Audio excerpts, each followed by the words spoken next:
Good evening and welcome back to the Rory Talks Football channel, your daily Arsenal news updates, debates and my opinions. If you are new to the channel, please do subscribe. We're on the way to 12,500 subscribers. And of course, if you could click the like button, I would be incredibly grateful. And I do hammer home that point. We're trying to get back on our feet after the break, so please do click the like button.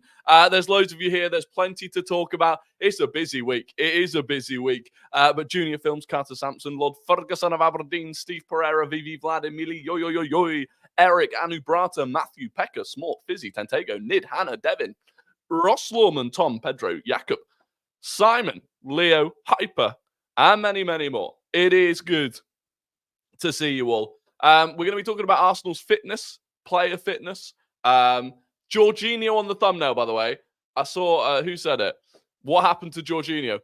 Nothing happened to Jorginho. That's just him recovering. That's just him. He played 90 minutes. That's what happened to Jorginho. So he posted that on his Instagram story today of him being back in the incubator. And yeah, that's him.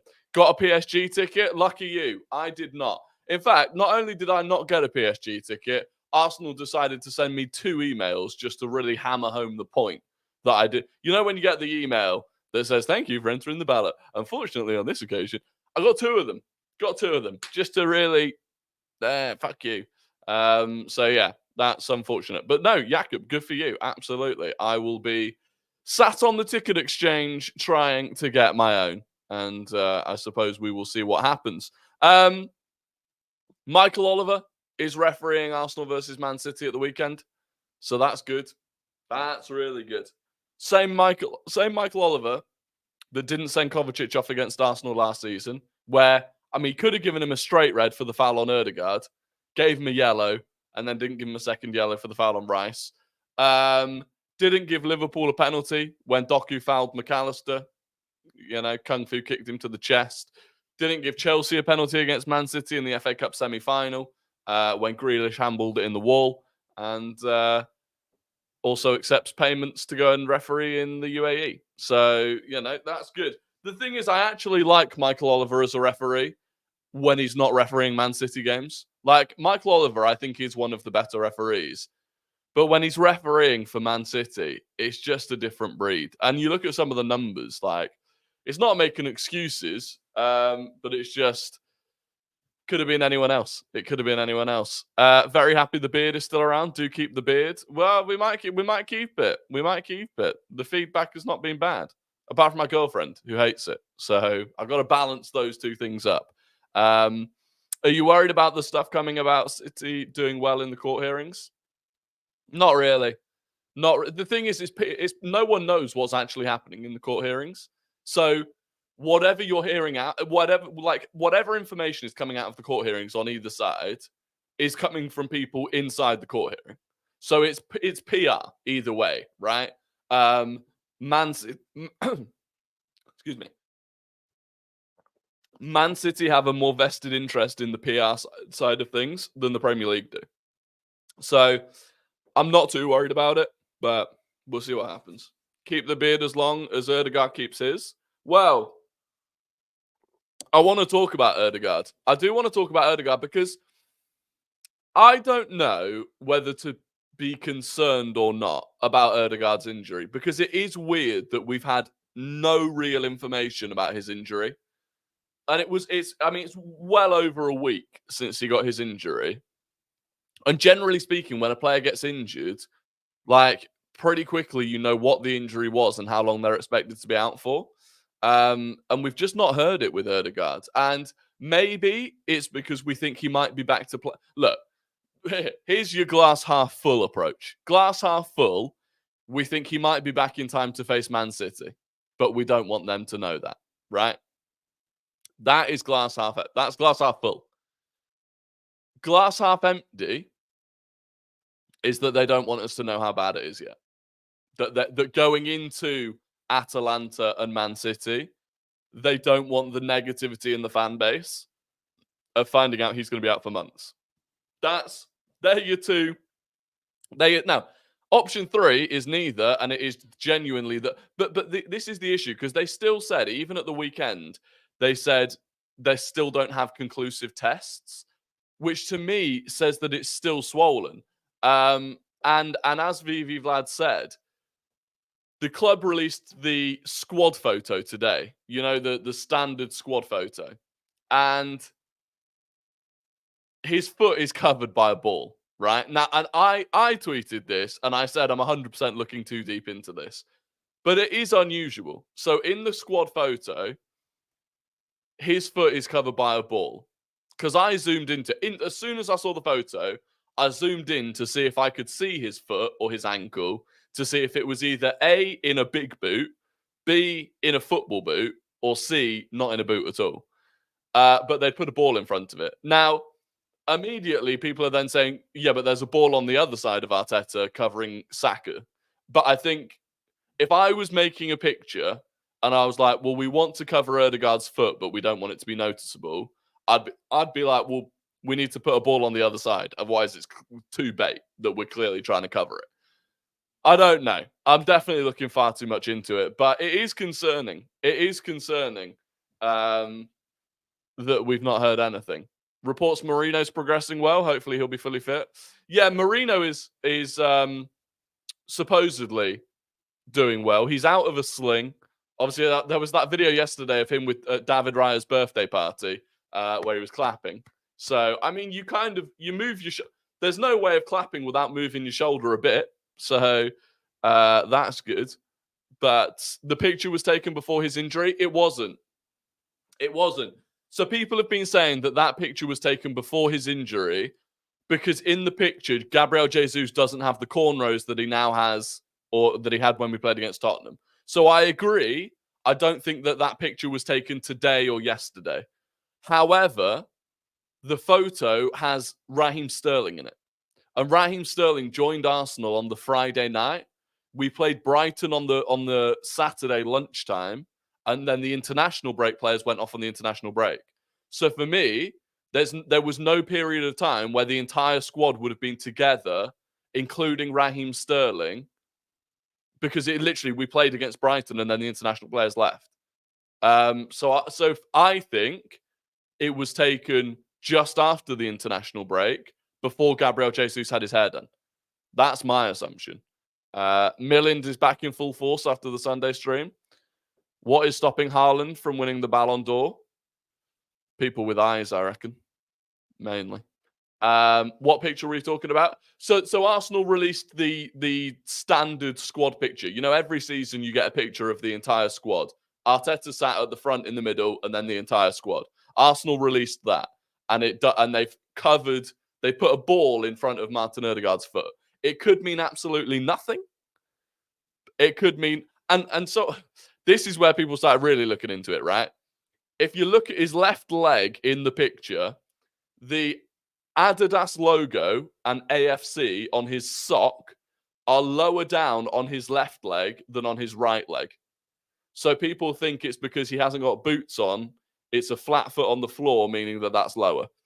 This is conspiracy theory. But the main thing is, picture aside, we don't know what's going on with Odegaard. And for your club captain to have picked an injury up 10 days ago, and for you to, was it 10 days ago? Or no, it's about a week ago. And for you to still have no idea the significance of that injury, it is frustrating. Also, Marino would have been in a sling if it was taken before the international games. Yeah, exactly. But no, Marino's doing well. We're talking about how low a sock is now. I love Arsenal fans. Look, the person that commented it raised a fair point. His was the only sock that was lower than everyone else's on one specific leg. So, what does this show? We need 10 backup and right wing backup. It's quite simple. Who's our 10? Yeah, fair point. I mean, Nwaneri is, right? I'd start. We're going to start talking about who we'd start against Atalanta. I'll tell you now. I would start Nwaneri against Atalanta. And I'll tell you why I would start him against Atalanta, even though I said I wouldn't start him against Tottenham Hotspur. But on the rest of the injuries, Calafiori we think is going to be fine. Zinchenko, not sure. Tomiyasu Tierney, Not really sure. Although apparently Tomiyasu is progressing well. And yeah, Marino obviously shoulder. Oh, and Saka. Cramp. It was cramp. That came out yesterday that it was cramp. We've crashed? Have we crashed? Have we crashed? Wait, I don't think we should have done. Did we crash? I'll be honest. That was am I back? Am I back? Merde. Are we back? Are we back? Are we not back? We're back. It massively lagged. That was a YouTube problem. On my end, like normally I know when I'm lagging, right? Normally if I'm lagging, I tell you basically before it's gonna happen that it's happening. That must have been a YouTube end thing. But basically I was saying, can't remember what I was saying. Ian, thank you very, very much for the 4-month membership. Sorry for the lateness. Missed the start. Get the likes up. Yeah, if you could like the stream whilst I'm reading out this from Ian. But Ian, big supporter of the channel. I thank you. I thank you very much. I thank you very much for that. Yes, Saka cramp. We found that out yesterday. Obviously, I didn't stream yesterday. That is for me. And by the way, when we say cramp, we're talking cramp that was so bad that he had to go off, right? I mean, he can't go on the next international break, right? And this isn't a case of not wanting to represent your country. This is a case of there are multiple other players that people insist are as good as Saka. Jarrod Bowen, bloody Madueke, Cole Palmer, Phil Foden, all the rest of them. Time to step up. Saka needs a rest. But I mean, the question, I guess, is whether you'd play him against Atalanta, and that's the big question. Calafiori, we don't know for certain on Calafiori, but it sounds like he's going to be fine. Again, whether or not he would start against Atalanta is a different question. Yeah, if we can get to 100 likes, that would be sensational. I just checked, and Odegaard's left knee is slightly lower than his right. This is what we're saying. Rory came back with a beard. I did. Rory, my question is, how hard do we really go on Atalanta? I'd argue they're actually a good team as they won the Europa League last year. And it's away, so definitely not a game we can slack on. Well, so this is the point, right? This is the point. Atalanta. Firstly, the Man City game is way more important than the Atalanta game. The reason being, if we lose to Atalanta, annoying, yes. Destructive, no. If we lose to Atalanta, we still have 7 games in the Champions League to play for. Worst case, right? Worst case, in my opinion, we end up finishing 9th to 24th, which is where you'd have to play an extra 2 games. That would be very annoying. We absolutely, in my opinion, should be coming top 8. And to come top 8, you want to be beating Atalanta. But if we don't beat Atalanta, not the end of the world. We can recover it. Losing to Man City, far more damaging because you're immediately 5 points behind City, right? Which is tough to come back from. So for me, absolutely prioritize the City game over the Atalanta game. But that doesn't mean we rest everyone, right? I've seen people talking about resting everyone, seemingly. Like rest Havertz, rest Timber, rest White. Like, we can't do that. The one player I would say maybe you do rest is Saka because of the cramps. The players that aren't suffering from cramps, I think you're fine. Like, realistically, after the City game, we've got Bolton in the Carabao Cup. Anyone that needs a rest in that game can get it. And then we've got Leicester in the league, where, again, a few players can probably be rested. So, for me, I would start pretty much full strength other than Saka, and I would start Nwaneri. And the reason I think this is actually a good game to start Nwaneri in, compared to the Tottenham game, is kind of what I've just said. Away in a Champions League is a big game. Away game, Champions League, that's a big game. But it doesn't have a massive consequence. So I'm like, compared to the Tottenham game, right? If we had lost the Tottenham game or even drawn it, we'd have been in big, big trouble. And so for Nwaneri to start that, I think would have been very difficult. But this game, especially after the fact that he came on against Spurs and he held his own and he looked good and he looked composed, I think this game, you can bring him in. Because I think we go Partey, Rice, Nwaneri, and we play our normal way. So that's what I would do. So I'd go, obviously, Raya in goal. I would still go White, Saliba, Gabriel, Timber. Timber's a tricky one. Timber is a tricky one. I'd then go Partey, Rice, Nwaneri. I would then go Sterling off the right, Martinelli off the left, and Havertz up top. No, Nwaneri isn't getting meaningful minutes. Well, I think the fact that he came on for well over 10 minutes against Tottenham shows that he is going to get meaningful minutes. Ross would go Raya, White, Saliba, Gabby, Calafiori, Rice, Havertz, Nwaneri, Gabby, Jesus, Sterling. Yeah.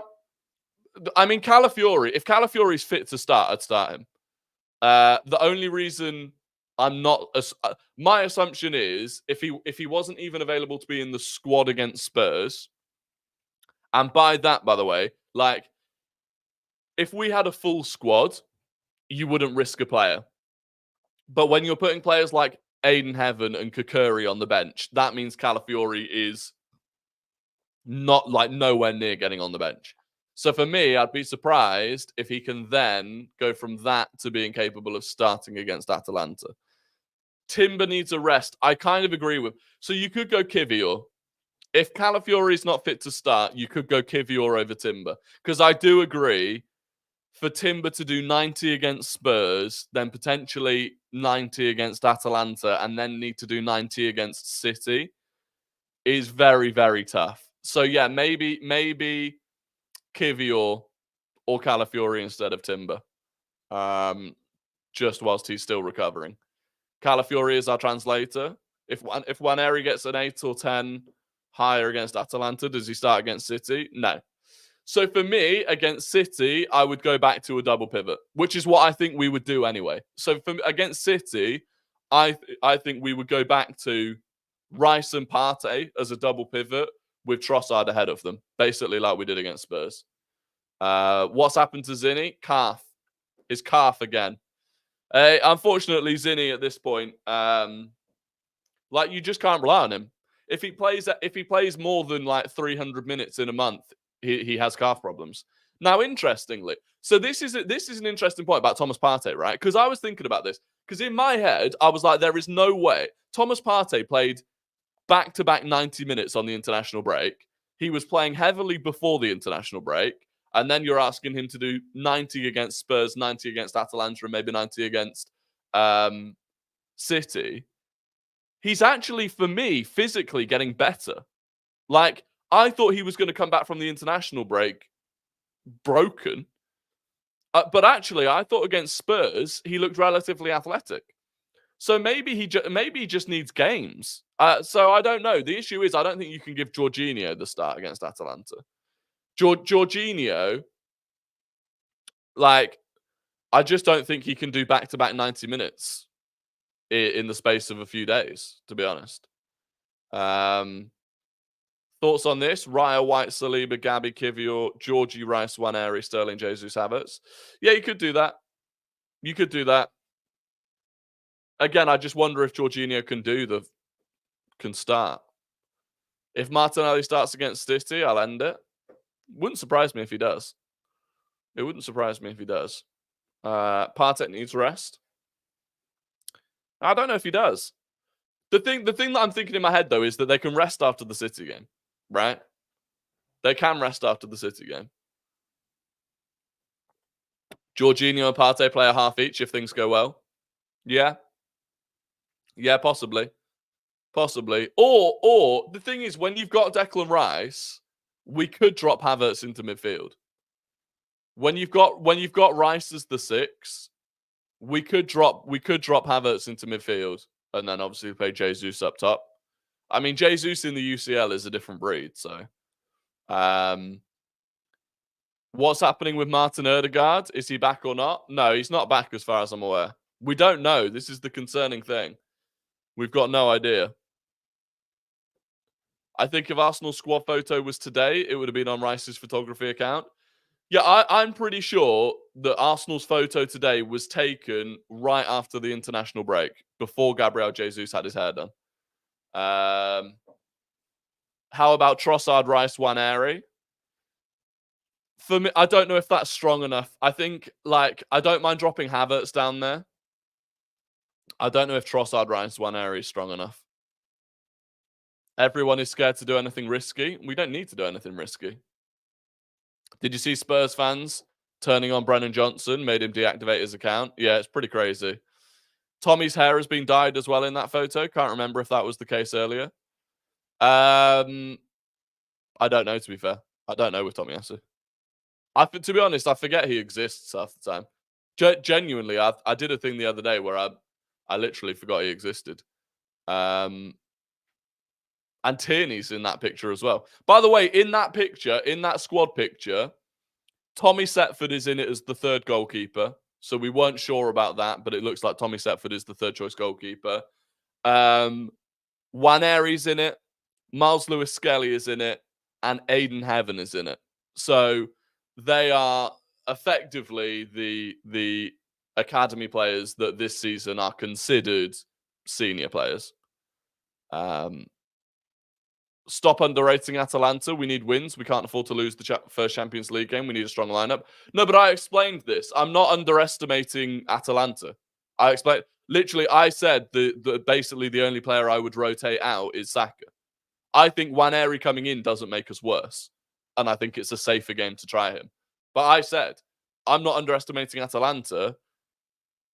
But if we're gonna drop points against either Atalanta or Man City, I would rather it was against Atalanta, because it's just less damaging.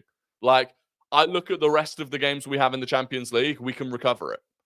I would rather be, I'd rather be on 0 points after one game in the Champions League than 5 points behind Man City after 5 games in the Premier League. It's just prioritizing. How many points do we need to qualify? 18 or more? Well, we don't actually know. Because it's the first time this has ever been. We don't know for certain how many points you'll need to be in the top 8. So the dream is that you want to be in the top 8. Because that means that you're seeded for the round of 16, meaning you can't play against any of the other top 8 teams in the round of 16. But also it means you don't have to play the playoff game, which is 2 extra Champions League games in February, which you just don't want to be doing. So the dream is to come top 8. Now, you could probably work out roughly how many points you're going to need to be on to do that. I reckon you probably need 6. You probably need 6 wins and maybe a draw. Maybe not even that. Maybe I don't know. I reckon it'll be around 17, 18 points. Yeah. I reckon it'll be around 17, 18 points. Now, the next bracket, 9th down to 24th, which is where you qualify, but you have to play a playoff game. That, I mean, to come in the top 24, you're probably only going to need 7 or 8 points, realistically. So that's not going to be difficult to do. How do you drop down to the UEFA League? You don't. There is no. The teams that are in the Europa League now are the only teams in the Europa League. In the Champions League, top 8 automatically qualify. 9th to 24th go into a playoff against each other. And the way that works is 9th plays against 24th, 10th plays against 23rd, 11th plays against 22nd, etc. From 25th down to 36th, they're out, immediately out. And then the losers of the playoff games, once they lose that, are also out. There is no dropping down into the Europa League. Do you think we will have a similar play style against City, referring to the Spurs game? Yes, I do. I think it'll be really similar. And to be fair, that is basically the way that we set up against big teams away from home. So I think it will be similar. Sounds so confusing. It's not confusing, honestly. The thing is, right, if you describe... By the way, I missed this. Simon, I apologize. Simon dropped 10 DKK and I missed it. I think that was when it all went weird. But Simon, thank you very, very much for that. It was a super sticker, so there was no chat with it.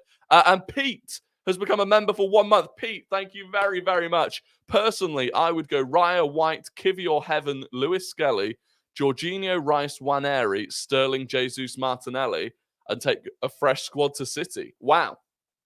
That is that's bold. I'll give it that. That is bold. Yeah. That's I wouldn't do that. I wouldn't, because those players can rest against Bolton and maybe even against Leicester.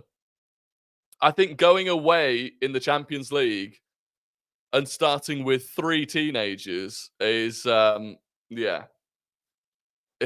a bit too brave. That's a bit too for my liking, anyway. But Pete, thank you very, very much for the membership of the channel. And anyone else that wants to be a member and support the channel, you can do it somewhere down below. I think somewhere down below. There's a thing that says join the channel, I think.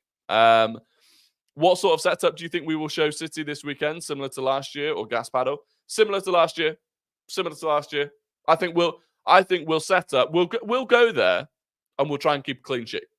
That'll be the plan. The plan will be go there, keep a clean sheet, draw 0-0 if you have to. Ideally, we win. That's it. That would be how I would do it. Because losing against City, you're 5 points behind them after 5 games. That's tough work. Drawing against them, if people say, oh, you played for a draw, it was negative. For me, mate, if you draw against City at the Etihad, that is a very good result. It will always be a very good result. And if you ultimately don't beat them in the title race, having drawn at the Etihad, the draw at the Etihad, of all of the points that you dropped, the draw at the Etihad was the least problematic. Like, no matter how many points you drop in a season, every other point that wasn't at City away is a worse point to drop. So for me, yes, winning would be ideal. Of course, it would be amazing. But it's a 3-point swing. The difference between drawing and losing is a 3-point swing. So yeah, I would go there, try and keep a clean sheet, and then try and do them. And look, we had chances to do that last season. We had chances on the counter attack last season to do that. So that's what I would do. People are talking about the Champions League, so we'll have a goosey gander at the Champions League. Juve are 3-0 up now against PSV Eindhoven. Yildiz, by the way, if you've not seen that Yildiz goal, wow. Very nice goal indeed. McKennie and Gonzalez with the other 2 goals. This, by the way, shows you that the Dutch league is just nowhere near it these days. Like PSV, I mean, are PSV still smoking it over in that league? Yeah, look at that. Played 5, won 5, scored 20, conceded 3 in the Eredivisie. Absolutely battering everyone. And yet they're getting absolutely battered by Juventus. And Villa, 2-0 up. Ramsey and Tielemans with goals. That is huge, by the way, for Villa. First Champions League game back, away from home. Look, young boys aren't great, of course, but Villa can do well in the Champions League because, to be honest, the teams that Villa got in the Champions League are not great. Obviously, they got Bayern, right, which is not ideal. But outside of Bayern, they've got young boys. They've got Bologna, Club Bruges, Juve. Okay, that's a difficult one. Leipzig, Monaco. I think that's it. Like, they can do well. They can do well. Hope Villa gets spanked by Bayern. Ollie Watkins goal disallowed. Damn. Resting against Bolton and Leicester is all well and fine. We have a game in Italy Thursday and a game in Manchester Sunday with just under 72 hours between the games. I think the majority need resting. No, I hear it. I just don't think we can. I just don't think we can. But and knowing Arteta, we definitely won't. Yeah, I mean, we got shafted, right? We did get shafted. by having the Thursday night game away from home, whilst Man City have a Wednesday night game at home. We got absolutely shafted by it. The game is the game. You knew it was going to happen, didn't you? Apparently, some of the team news is out as well. So Liverpool's lineup to face AC Milan. Well, AC Milan, Maignan, Calabria, Pavlovic, Tamori, Hernandez, Fofana, Loftus-Cheek, Pulisic, Reinders, Leao, and Morata. Liverpool, Alisson, Trent, Van Dijk, Konate, Tsimikas, McAllister, Gravenberch, Szoboszlai, Salah, Jota, Gakpo. Do you know what? I could see Milan doing something. I really could see Milan doing something there. We will, of course, be on Victor Gyökeres watch tonight as well. We will be on Gyökeres watch. But there you go. There is also this. We've got Carabao Cup tonight as well. United against Barnsley. Oh, look. You've got English teams. You've got Villa playing in the Champions League right now. You've got United against Barnsley in the Carabao Cup that is so irrelevant they haven't even got the lineups. Goodness gracious me, Manchester United. They have fallen. Fulham are playing. Oh, they've got the lineups. Reece Nelson is starting for Fulham. Very good, very nice. Had a good little cameo when he came on at the weekend. So I hope he plays well. Smith Rowe is on the bench, obviously being rested. So that's interesting. Anything else going on? Everton against Southampton. Don't really care about that. But there you go. Hopefully Reece Nelson does well. So many games. Yeah, there are a lot of games. What's the incentive to try to win the UCL once you've qualified top 8 with games to spare? Just rest players if there's no incentive? Yes. And this was another annoying thing I found about the way that our fixtures lined up. Because in my head, I thought the same as you. If you blitz the first 6 games in the Champions League, and you're basically guaranteed to be in the top 8, even if you lose your final 2 games, you can rest players for the final 2 games. So it would be ideal if your final 2 games in the Champions League were the harder ones, right? If we had Inter and PSG or Atalanta away or whatever as the final 2 games, and we'd already blitzed the first 6, you could take your foot off the gas. But all of our hard games are the ones that we've got at the start, which is when we've also got the hardest part of our Premier League run. Like our first 14 Premier League games is much harder than the rest of our schedule. Like by that point, we'll have done all of the big 6. We'll have done Villa and Newcastle away. But that's also when our difficult Champions League games are. So it was annoying. Is Eddie starting? Good question. Is Eddie starting? Yes. Yes, he is. I like it. Crystal Palace fans were happy with him as well. So, yeah, Eddie is starting. Twitch streams returning soon. Yeah, hopefully tonight. Hoping to be back on Twitch tonight. So, link is down in the description to the Twitch channel. The plan from now pretty much is that we'll be going live every night again, pretty much. From about 10:30 until midnight, half midnight. So, yeah, we will be there. Do you think Nelson is sold to Fulham in the summer or January? It'll be next summer. If he gets sold, it'll probably be next summer. But we'll see. Playing what game? No idea. I haven't even thought about it. Are any of the new games? None of the new games are actually out yet, right? When's FIFA out? I don't know. We'll talk about it on Twitch later. This wouldn't have been too much of an issue if Marino, Odegaard, Calafiori, Jesus were all fit. Annoyingly, the injuries have happened at the worst time. Oh, 100%. 100%. And that's why, like, it annoys me. Do you know what's really annoyed me over the last, however many days?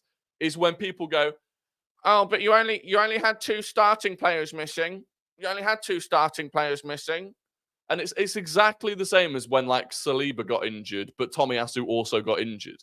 It's about when one player gets injured, okay, he's the starting player, but also the player that would come in for him is also injured. Like, I've just never... Last season, no one was talking about injuries to starting players when they were talking about Chelsea or United or Newcastle. But for Arsenal, it only counts if it's a starting player. But equally, they'll tell you that last season, Jurriën Timber wasn't a starting player. So when you say Jurriën Timber missed all of last season, and that would have been a starting player for us, they go, no. He wasn't a starting player. He literally only just signed for you. So you go, okay then. So I guess Tomiyasu and Zinchenko were the starting players. No. Now they're out injured. And Calafiori, no. Timber's your starting player. Oh, right. Convenient how that works then, isn't it? It's ridiculous. It's ridiculous. But, rival fans. Play Black Myth Wukong. I remember we spoke about that before I went away, but I can't remember what it was. Oh, was it like a Scrolls-like game? Can't remember. Changes for Atalanta. Kivior for Timber. That's fair. I could see Kivior for Timber. Rice for Partey. Saka Havertz for Jesus Sterling. Yeah, the only thing I'm concerned about is whether Jorginho can start. That is literally the only thing I'm concerned about. There you go. Anyway, look, it is now time for, and if you were here on Sunday night, you will now know, Guess the Gooner is no more. Guess the Gooner is no more because we ran out of players. However, we have a new game. The new game is Guess the Goalscorer. I am going to give you 6 pieces of information about an Arsenal goal. You have to give me the player that scored the goal. The first person to get it right wins the immense pride and respect of the Rory Talks Football community. So get your fingers on your keyboards because we are starting now. This goal was scored with the left foot. We're going to do it in this order every time as well. So I'm going to give you the foot or head, the number it was in the game, as in like, was it the first goal, the second goal, the third goal, etc. The minute it was scored in, the stadium it was scored in, the opponent, and the date. So, left foot. It was the 4th goal of the game. It was in the 92nd minute. It was at the Emirates. The opponent was Liverpool. And it happened on the 4th of February, 2024. Who is the player?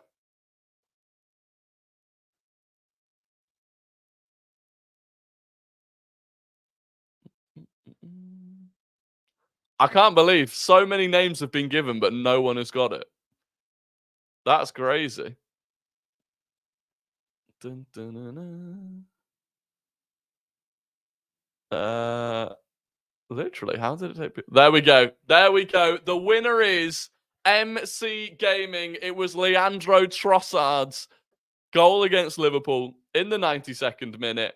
Ruslan was second. 2K Dav was third. Nid was fourth. And Ross Lawman was fifth. There you go. It was Trossard. It was Trossard. February this year. We beat Liverpool 3-1. And he scored in the 92nd minute. MC Gaming finally won. There you go. And VAR, according to VV Vlad, is goal given. I didn't realize you meant total goals in the game. Oh yeah, sorry. I should have maybe I should have made that more clear. 4th goal in the match, not the 4th Arsenal goal. I should have made that more clear. I hold my hands up. I do hold my hands up for that one. We might be lagging. If we're lagging, I apologize. Are we lagging? No lag? Okay, well. On mine, it looks like we're lagging, but we're not. Can't do anything right? Wow, that's harsh. That was harsh.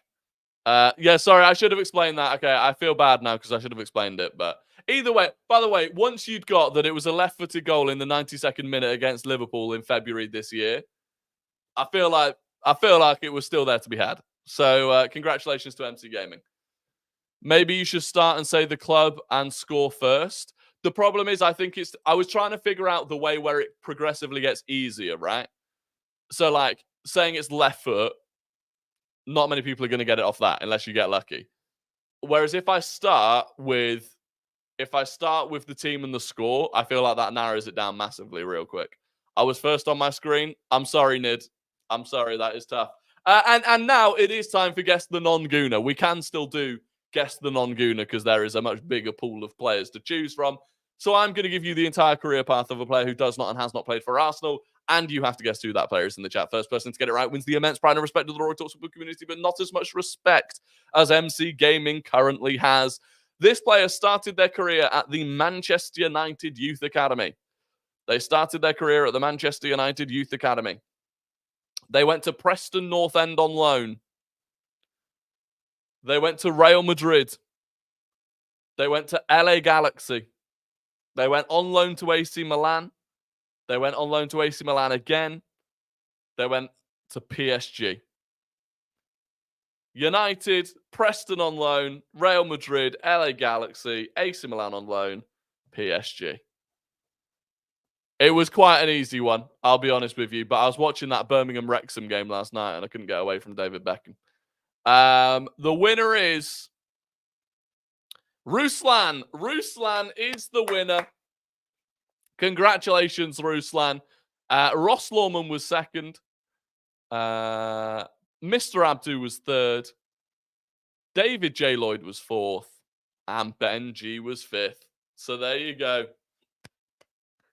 Ross Lawman wants VAR. Ross, this could be one where it's you won on your screen, but not on mine. Because it is definitely Ruslan. It is definitely Ruslan.